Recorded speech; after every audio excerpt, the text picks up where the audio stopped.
my dear friends and family, welcome back to our channel Sasi's Diary. இன்னைக்கு இந்த video எதை பத்தின்னு பாத்தீங்கன்னா family visit visa எப்படி apply பண்ணணும் சவுதிக்கு அப்படிங்கிற எக்ஸ்பிளனேஷன் தான் இந்த வீடியோ. சேனலுக்கு தான் ஃபர்ஸ்ட் டைம் பாக்குறீங்க அப்படின்னா மறக்காம சப்ஸ்கிரைப் பண்ணிட்டு பாருங்க. வாங்க வீடியோக்குள்ள போகலாம்.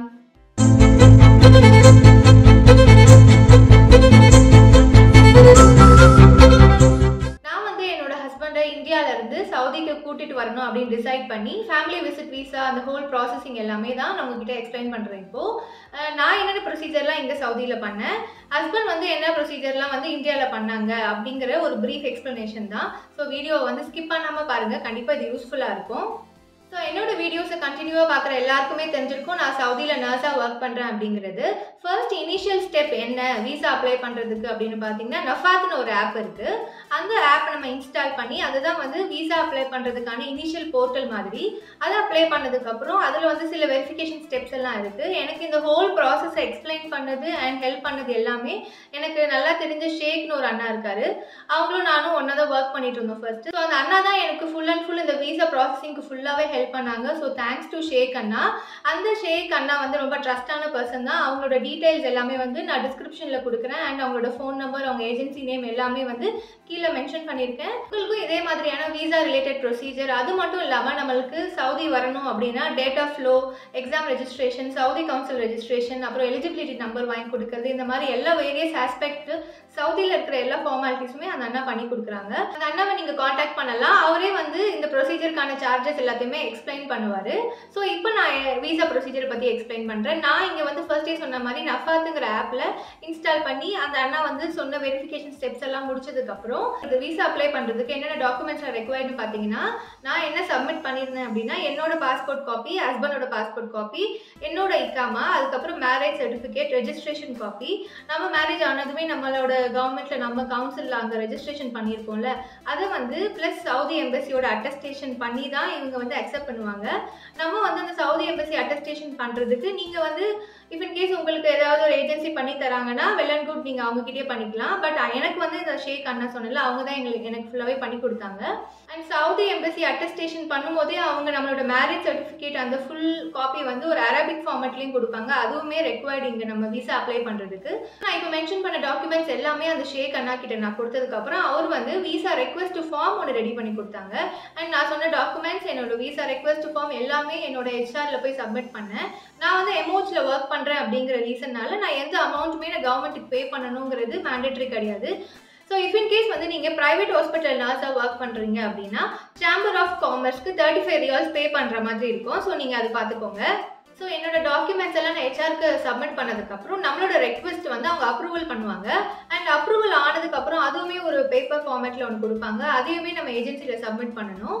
ஸோ ரெக்வயர்ட் டாக்குமெண்ட்ஸ் எல்லாமே என்னோட ஹெச்ஆருக்கு நான் சப்மிட் பண்ணதுக்கப்புறம் ஒரு 2-3 டேஸில் நம்மளோட ரெக்வெஸ்ட் ஃபார்மை அப்ரூவல் பண்ணி கொடுப்பாங்க. அந்த அப்ரூவல் டாக்குமெண்ட்டை நம்ம ஏஜென்சிக்கு சப்மிட் பண்ணணும். சப்மிட் பண்ணக்கப்புறம் நம்ம விசிட் விசாவில் யாரை கூட்டிகிட்டு வரணும் அப்படின்னு நம்ம விருப்பப்படுறோமோ அவங்களுக்கு வந்து சென்னையில் ஒரு வெரிஃபிகேஷன் ப்ராசஸ் இருக்குது. அதுக்கு அப்பாயின்மெண்ட் ஃபிக்ஸ் பண்ணி கொடுப்பாங்க. நான் வந்து என்னோட ஹஸ்பண்டை தான் வந்து கூட்டிகிட்டு வரதுக்கான டிசிஷன் எடுத்து இது எல்லா ப்ரொசீஜரும் பண்ணேன். ஸோ இது வரைக்கும் நான் இங்கே சவுதியில் பண்ண ஆஸ்பெக்ட் எல்லாமே இப்போ நான் சொன்னது. இதுக்கப்புறம் என்னோட ஹஸ்பண்ட் வந்து சென்னையில் என்ன பண்ணாங்க அப்படிங்கிறது சொல்கிறேன். நம்ம ஏஜென்சிலேயே வந்து நம்ம யாரை கூட்டிகிட்டு வரணுமோ அவங்கள காண்டாக்ட் பண்ணி என்னைக்கு அப்பாயின்மெண்ட் வேணும் அப்படிங்கிற ஸ்லாட்லாம் நம்மக்கிட்ட கொடுப்பாங்க. ஸோ நம்மளுக்கு வந்து கம்ஃபர்டபுள் டேட் அண்ட் டைம் எதுவோ அது வந்து நம்ம அவங்க கிட்ட சொன்னால் அந்த ஸ்லாட்டே நம்மளுக்கு புக் பண்ணி கொடுத்துருவாங்க.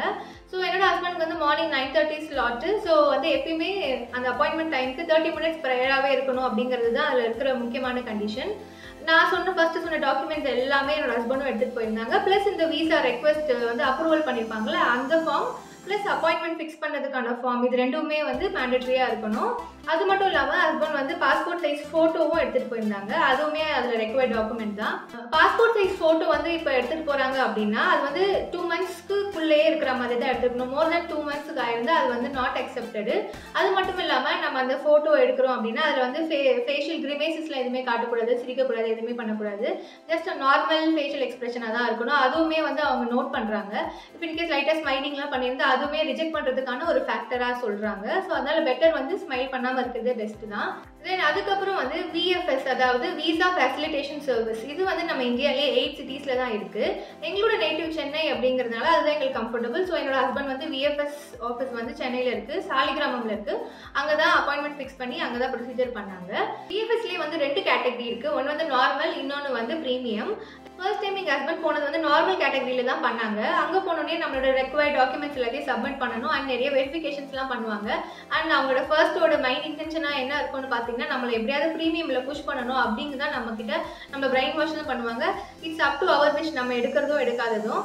பட் நார்மலில் ஃபஸ்ட்டு போகும்போது நிறைய வெரிஃபிகேஷன்லாம் பண்ணாங்க. அது சரியில்லை, இந்த ஜெராக்ஸ் பேப்பர் கிளியராக இல்லை, நேம் டிஃப்ரென்ஸ் இருக்குது, அப்படி இப்படின்னு நிறைய கேட்டகரிஸில் வந்து மிஸ்டேக்ஸ் கண்டுபிடிச்சிட்டே இருந்தாங்க. அதுக்கப்புறம் என்னோட ஹஸ்பண்டோட பாஸ்போர்ட்டில் வந்து ஃபர்ஸ்ட் பேஜ் ஃபோட்டோ இருக்கும்ல, அது வந்து லேமினேஷன் சரியா இல்லை, கொஞ்சம் பீல் ஆஃப் ஆயிடுச்சு. அதனால வந்து இந்த வீசா வந்து நாங்கள் வந்து ஃபார்வர்ட் பண்ண மாட்டோம், இது வந்து ரிஜெக்டட் அப்படின்னு சொல்லி எங்களை வந்து புதுசாக வந்து அப்ளை பண்ணணும் அப்படிங்கிற மாதிரியான சுச்சுவேஷன் ஆயிடுச்சு.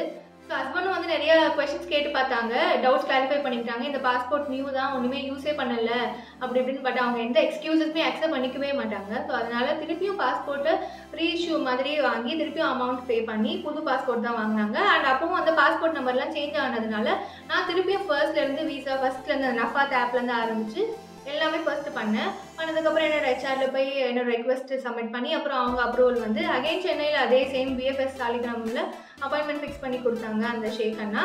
அதுக்கப்புறம் ஹஸ்பண்ட் போனதுக்கப்புறம் இப்போ வந்து ப்ரீமியம்லேயே போய்க்கலாம், நம்ம வந்து எப்படினாலும் ஏதாவது ஒரு ப்ராப்ளம் சொல்லுவாங்க, அதுவும் இல்லாமல் இங்கே வரணும் அப்படின்னு டிசிஷன் எடுத்ததுனால கண்டிப்பாக ப்ரீமியமில் போயிடலாம் அப்படின்னு சொல்லி டிசைட் பண்ணி இந்த வாட்டி ப்ரீமியமில் தான் ஃபார்வர்ட் பண்ணாங்க. அப்புறம் போகும்போது நார்மலுக்கும் ப்ரீமியமுக்கும் அவங்க ட்ரீட் பண்ணுற விதமே வந்து வித்தியாசமாக இருந்துச்சு. நம்ம அந்த விஐபி லான்ச்சில் உட்கார வச்சு டாக்குமெண்ட்ஸ் எல்லாம் வந்து அவங்களே வந்து நம்மக்கிட்ட வாங்கிப்பாங்க. எல்லாமே வந்து அவங்களே வந்து நம்மளை அப்ரோச் பண்ணி எல்லாமே சூப்பராக பண்ணி கொடுத்தாங்க. சூப்பராக ஏன் பண்ணி கொடுத்தாங்க அப்படின்னா, அதில் முக்கியமான பாயிண்ட் என்னென்னா, இந்த கேட்டகரியில் நம்ம பண்ணுறோம், ப்ரீமியமில் பண்ணுறோன்னா அப்படின்னா ஆப்வியஸ்லி வந்து அதிகமாக பே பண்ணுற மாதிரி இருக்கும். அதுதான் அவங்க ட்ரீட் பண்ணுறது டிஃப்ரென்ஸே. தென் அதுக்கப்புறம் இந்த ப்ரீமியர் லான்ச்குள்ளே நிறைய கேபின்ஸ் மாதிரி இருக்கும். அதுக்கப்புறம் ஒரு இண்டிவிஜுவல் கவுண்டரில் கூப்பிட்டு ஹஸ்பண்டோட டாக்குமெண்ட்ஸ் எல்லாமே அகைன் ரீவெரிஃபிகேஷன் பண்ணாங்க. அது முடிச்சதுக்கப்புறம் பயோமெட்ரிக்ஸ் எல்லாம் அவங்க டிடெக்ட் பண்ணிக்கிட்டாங்க. அதுக்கப்புறம் சில பேசிக் கொஷின்ஸ் எல்லாம் கேட்டாங்க. அது வந்து அவங்க டாப் ஆஃப் த ஹெட்டில் ஒரு கேமரா மாதிரி இருக்கும், அதில் வந்து ரெக்கார்ட் பண்ணுற மாதிரியான ஒரு செட்டப் பண்ணியிருந்தாங்க. அதில் வந்து நம்ம பாஸ்போர்ட்டில் என்ன நேம் கொடுத்துருக்கோம், தென் வந்து எதுக்காக போகிறீங்க, எந்த கண்ட்ரிக்காக போகிறீங்க, யாரை மீட் பண்ண போகிறீங்க அப்படிங்கிற மாதிரி ஜஸ்ட் பேசிக் கொஷின்ஸ் எல்லாம் அதில் வந்து ரெக்கார்ட் பண்ணுறாங்க. ஸோ இந்த வெரிஃபிகேஷன்லாம் முடிச்சதுக்கப்புறம் நம்ம அமௌண்ட் பே பண்ணுற மாதிரி இருக்கும். இஃப் இன்கேஸ் வந்து நீங்கள் நார்மலில் பண்ணுறீங்க அப்படின்னா அமௌண்ட் வந்து அப்ராக்சிமேட்லி 12,000 பே பண்ணுற மாதிரி இருக்கும். பட் வந்து எங்கள் ஹஸ்பண்ட் வந்து ப்ரீமியமில் பண்ணதுனால 16,000 to 17,000 ஆயிடுச்சு. இதுதான் வந்து ஒரு மேஜர் டிஃப்ரென்ஸ் நார்மலுக்கும் ப்ரீமியமுக்கும். ஸோ அந்த ப்ரீமியமில் வந்து 16,000 to 70,000 ஆயிடுச்சு அப்படின்னு சொன்னேன்ல. 16 வந்து for visa and 1,000 is for insurance. Required amount எல்லாம் பே பண்ணதுக்கப்புறம் ஒரு ரிசிப்ட் மாதிரி கொடுப்பாங்க. அமௌண்ட்லாம் பே பண்ணி முடிச்சதுக்கப்புறம் பாஸ்போர்ட் அவங்க கிட்ட சப்மிட் பண்ணணும். நாங்கள் வந்து சொன்னல ரீஇஷ்யூ பண்ணி செகண்ட் பாஸ்போர்ட் வாங்கியிருந்தோம் அப்படின்னு சொல்லி. ஸோ அப்படி இருக்கிற சுச்சுவேஷனில் இஃப் இன்கேஸ் உங்களுக்கும் அந்த மாதிரி சுச்சுவேஷன் ஆச்சுன்னா old passport and new passport ரெண்டுமே வந்து டுகெதராக தான் உங்களுக்கு சப்மிட் பண்ணணும். அதுக்கப்புறம் அந்த ப்ரொசீஜர்லாம் முடிச்சு கொஞ்சம் நேரம் வெளியில் வெயிட் பண்ண சொல்லுவாங்க. அதுக்கப்புறம் ஒரு குட்டி ஃபார்ம் மாதிரி கொடுத்தாங்களாம். அதில் வந்து நம்மளோட அட்ரஸை மென்ஷன் பண்ணணும், எந்த அட்ரஸ்க்கு வந்து விசா அண்ட் பாஸ்போர்ட் வரணும் அப்படிங்கிற கிளியர் அட்ரஸை வந்து அந்த ஃபார்மில் வந்து நம்ம என்ட்ரு பண்ணி கொடுக்கணும். லேட்டர் 2 வீக்ஸ் கழிச்சு ஹஸ்பண்டோட மெயிலுக்கு வந்து உங்களோட விசா அப்ரூவல் அப்படின்னு சொல்லி மெயில் வந்தது. அதுக்கப்புறம் 4 to 5 டேஸில் பாஸ்போர்ட்டும் வந்து ரிசீவ் பண்ணியாச்சு. 4 to 5 டேஸுங்கிறது சம்டைம்ஸ் 7 டேஸ் கூட ஆகலாம். It depends on the courier and if in case holidays ஏதாவது இருந்துச்சுன்னா அப்பயும் அந்த டேஸ் டிலே ஆக சான்சஸ் இருக்குது. ஸோ அட்லாஸ்ட் நம்மளோட விசா அண்ட் பாஸ்போர்ட் ரெண்டுமே நம்ம கைக்கு கிடைச்சாச்சு. முக்கியமான விஷயம் என்னென்னு பார்த்தீங்கன்னா, அவசரப்பட்டு டிக்கெட்டை புக் பண்ணிடாதீங்க. விசாவும் பாஸ்போர்ட்டும் நம்ம கையில் வந்ததுக்கு அப்புறமே நீங்கள் வந்து டிக்கெட் புக் பண்ணுங்க, அதுதான் பெஸ்ட் ஐடியா. அதுக்கப்புறம் அந்த அண்ணாட்ட சொல்லி நம்மளோட எக்ஸ்பென்சஸ் அண்ட் நம்மளோட வெயிட் எவ்வளோலாம் நம்ம கேரி பண்ண போகிறோம் இது எல்லாமே நம்ம கேல்குலேட் பண்ணி நம்மளோட டிக்கெட்ஸை புக் பண்ணிக்கலாம். அண்ட் ஆன்லைன்லேயே பார்த்தீங்கன்னா நிறைய ஏர்லைன்ஸ் வந்து அவைலபிள் இருக்குது டு சவுதி. ஸோ நம்மளுக்கு எது வேணுமோ அதுக்கேற்ற மாதிரி நம்ம புக் பண்ணிக்கலாம்.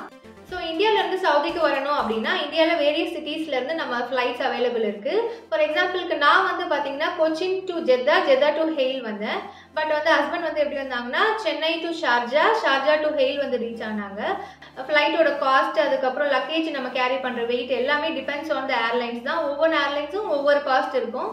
ஸோ என்னோட ஹஸ்பண்ட் வந்து ஏர் அரேபியா ஃப்ளைட்டில் தான் வந்து சக்ஸஸ்ஃபுல்லாக சென்னையிலேருந்து கிளம்பி ஹெயிலுக்கு ரீச் ஆனாங்க. ஸோ இப்படி தான் கைஸ் நான் என்னோட ஹஸ்பண்ட் வந்து ஃபேமிலி விசிட் விசா மூலியமாக சவுதி கூட்டிகிட்டு வந்திருக்கேன். அண்ட் இதை பற்றி உங்ககிட்ட நான் ஷேர் பண்ணிக்கணும்னு நினச்சேன். அதுக்கு தான் இந்த வீடியோ கண்டிப்பாக உங்களுக்கு யூஸ்ஃபுல்லாக இருக்கும்னு நினைக்கிறேன். நர்சிங் ரிலேட்டடாக நிறைய வீடியோஸ் வந்து போடணும் அப்படின்னு நீங்கள் எக்ஸ்பெக்ட் பண்ணிங்கன்னா கண்டிப்பாக கமெண்ட்ஸில் மென்ஷன் பண்ணுங்கள். அண்ட் இந்த வீடியோ ரிலேட்டடாக ஏதாவது டவுட்ஸ் இருந்தால் கூட நீங்கள் கமெண்ட்ஸில் மென்ஷன் பண்ணலாம். நான் எல்லா கொஷின்ஸ்க்கும் கண்டிப்பாக ஆன்சர் பண்ணுறேன். தேங்க்ஸ் ஃபார் வாட்சிங். சேனலை மறக்காமல் சப்ஸ்கிரைப் பண்ணுங்கள், லைக் பண்ணுங்கள், ஷேர் பண்ணுங்கள், கமெண்ட் பண்ணுங்கள். டாடா பாய், டேக் கேர்.